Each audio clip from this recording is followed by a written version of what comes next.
l'entendre, ça me rappelle un peu Monaco, je ne sais pas pourquoi. Oui, c'est pas vaguement de loin comme ça. Bonjour Béatrice, il faut Bonjour aller Thierry. au Grimaldi Forum de Monaco pour découvrir cette très très belle exposition, assez innovante d'après ce qu'elle propose, me semble-t-il. Les artistes qui sont dedans, effectivement, étaient innovants. C'est une exposition donc consacrée à la Russe parce que cette année, à Monaco, on fête l'année de la Russie. Ceci explique un petit peu cela. Donc, ils sont revenus sur les avant-gardes russes. On est là au début, si vous voulez, du XXe siècle. On est avant la guerre, entre les deux guerres. Et on se rend compte qu'en Russie, il se passe des choses, ça bouge en Europe, on le sait. Je rappelle qu'à Paris, c'est la capitale de l'art. À cette époque-là, c'est là que tout se passe. Mais les artistes russes voyagent et ils vont venir à Paris, mais pas seulement, ils vont aller aussi en Italie pour découvrir des mouvements d'art qu'ils ne connaissent pas et qui vont alimenter leur propre création. À Paris, par exemple, ils vont découvrir le cubisme de Braque, de Picasso, ils vont découvrir le fauvisme. En Italie, ils vont découvrir le futurisme. Le futurisme, c'est un mouvement très très connu en Italie qui met du mouvement dans la peinture parce qu'on se rend compte que c'est le début de l'industrialisation. Le monde bouge et le monde bouge de plus en plus vite et du coup, il va y avoir cette notion de mouvement dans la peinture. Donc tout ça, ils vont faire un petit melting pot de tout ça pour créer un art nouveau, finalement, qui n'a rien à voir à ce qui se faisait avant. Je vous rappelle qu'on est entre plusieurs révolutions en Russie, donc le contexte est difficile et pourtant les artistes vont se battre. Parmi eux, les plus connus, Chagall, Malevich, Kandinsky, le père de l'abstraction, qui ont vraiment œuvré pour ça. Une grande exposition à Monaco leur est consacrée et c'est monsieur Jean-Louis Prat, un grand commissaire très réputé dans son domaine, qui nous en parle. Regardez.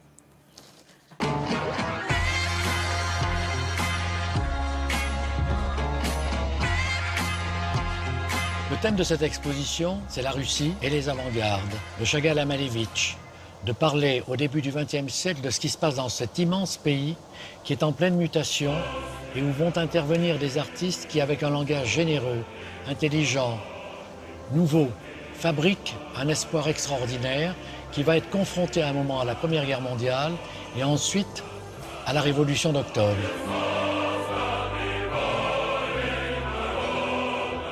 Le langage de Chagall, qui est un langage poétique, est, il est vrai, assez éloigné de celui de Malevich, qui est un langage très radical et qui parle du zéro des formes, du carré, de la croix, du cercle.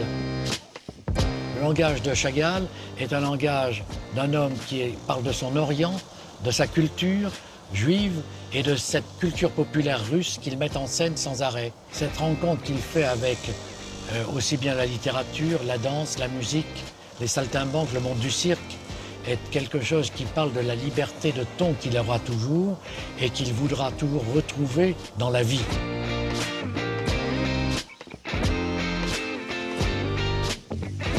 La couleur est essentielle dans l'art russe.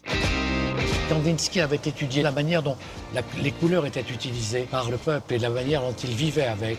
Ça lui servira d'ailleurs pour utiliser à la fois le pouvoir de la couleur sur la forme.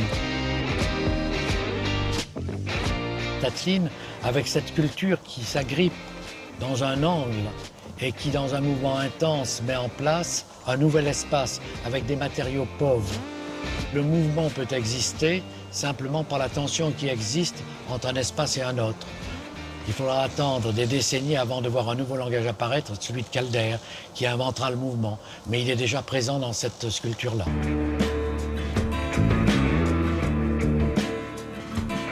Qu'est-ce que le cubo-futurisme?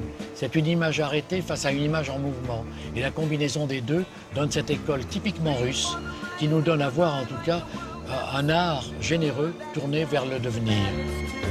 Nous sommes entrés dans une autre époque, dans un autre monde et que l'idée de la vitesse ou du mouvement peut être aussi consignée par la peinture. Ce que fera Goncharova à travers le vélocipédiste.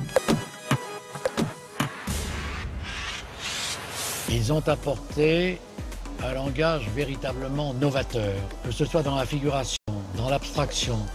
Il y a là-dedans une générosité et un appel à un langage de liberté qui doit toujours être celui des artistes et des créateurs. Voilà, on a envie d'y être. Donc allez-y si vous êtes dans la région. Exposition très riche qui n'a rien à envier aux grandes expos parisiennes. C'est à voir au Grimaldi Forum à Monaco jusqu'au 6 septembre. Vous avez tout l'été. Voilà, et vous reviendrez nous en parler un peu plus tard, Oui, Béatrice. avec plaisir. À tout à l'heure.